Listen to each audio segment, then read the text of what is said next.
Hey, Tina. Hey, how are you? I'm good.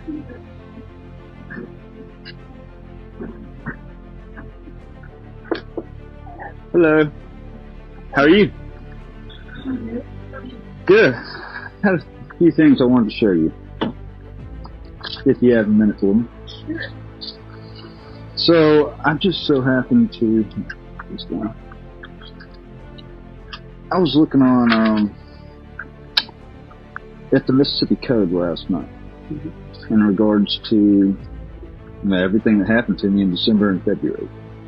And I just wanted to show you, just out of pure curiosity to see your response, how many laws the county broke of their own procedure.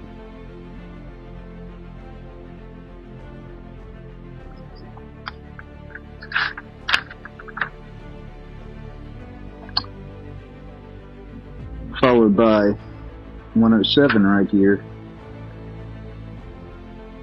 detailing out that any person that violates any provision of 61 through 107, any one, is guilty of a misdemeanor, fine not less than $500 nor more than $1,000.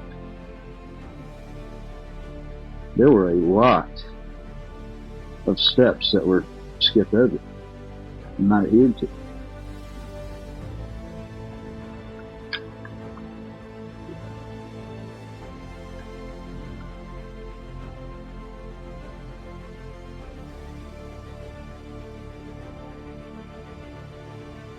Nobody was charged at $400. I know they weren't. I mean, but that's the they go back to the procedure said I'm not required to have a hearing on the second commitment. For one, I talked to Rhonda about this. I don't appreciate the fact that she, on multiple occasions, kept trying to insinuate I was crazy for saying that I did not get a second hearing in February. She kept assuring me it was on the other side of that tape, and that I did in fact get a second hearing. And Matthew Moore confirmed I didn't.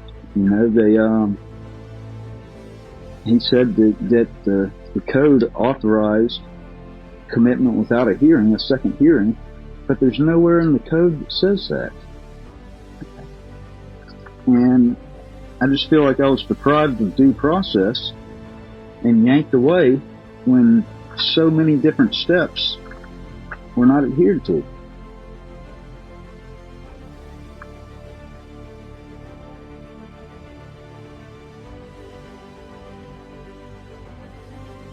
I'm not a dangerous person.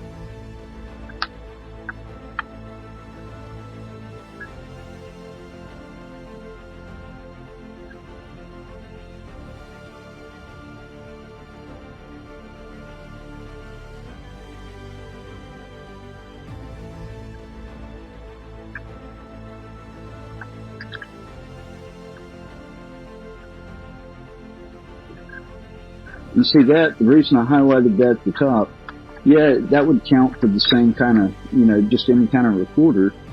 But the problem is the recorder y'all are using for this, it's illegible. You can't understand a single thing that's recorded on it. We have now bought a new.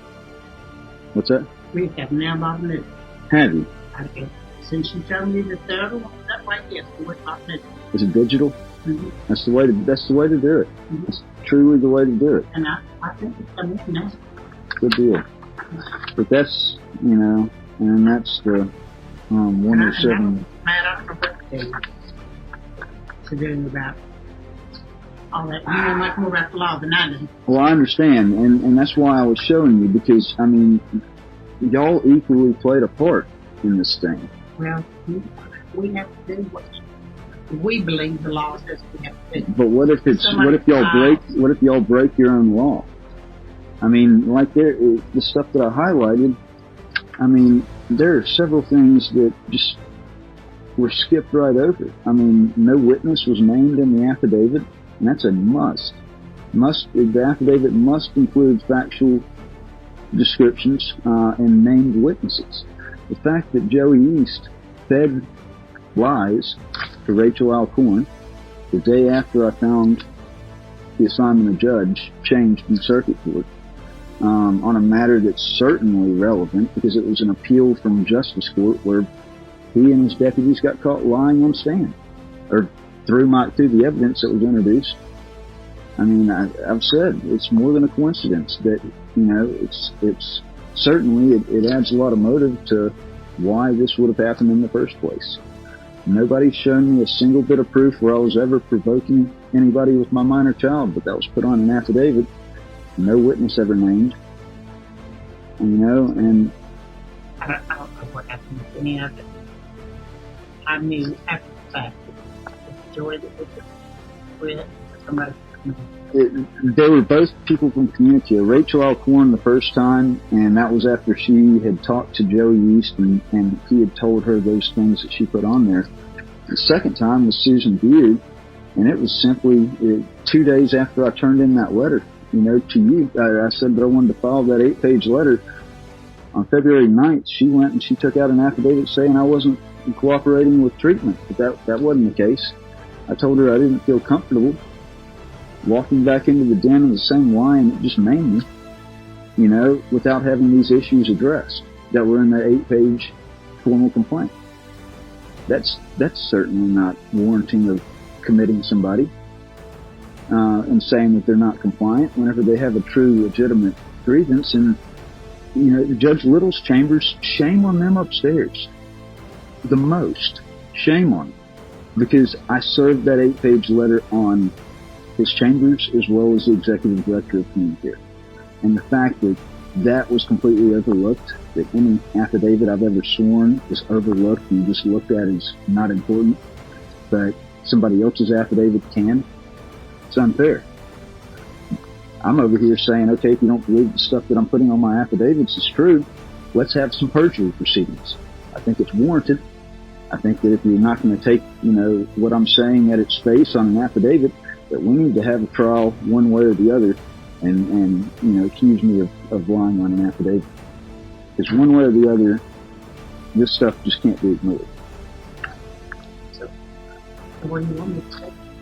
Nothing. I mean, I just wanted to show you, and make you aware, because, it all stems right here. This is where the affidavits